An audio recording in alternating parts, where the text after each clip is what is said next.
Bismillahirrahmanirrahim. Assalamualaikum warahmatullahi wabarakatuh. Teman-teman semuanya, ketemu lagi sama RFT Mancing.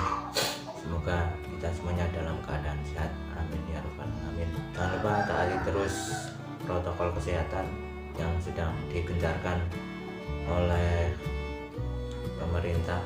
Semoga Indonesia semakin membaik lagi ya. Oke, di video kali ini saya akan berbagi tutorial cara ngarit padi manual ya. Ngarit padi tradisional, panen padi tradisional yang sudah turun temurun sampai hari ini masih ada di Indonesia. Biarpun sekarang masih sudah banyak sekali alat-alat canggih, alat-alat modern, tapi panen padi tradisional harus kita jaga supaya tidak punah. Seperti apa triknya? Simak video. Oke teman-teman semuanya, selain kita menggunakan celuritnya yang tajam, kita juga harus punya trik untuk memotong batang padinya biar cepat. Posisikan celurit kita itu seperti ini teman-teman. Kita ambil batang yang paling atas ya,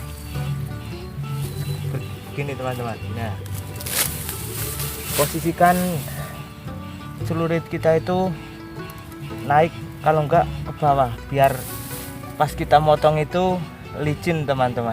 Seperti ini teman-teman. Nah,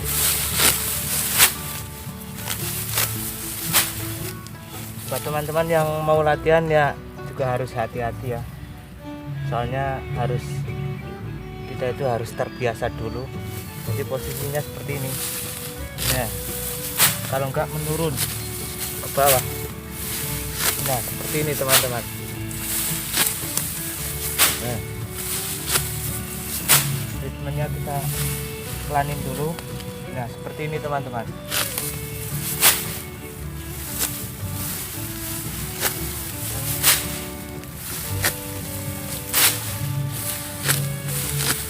Kerjaan apapun pasti ada trik yang cepat. Itu saja yang dapat saya bagikan, bisa menambah wawasan kita semuanya. Terima kasih sudah menyimak video saya. Sampai kita ketemu di kesempatan berikutnya. Mantap.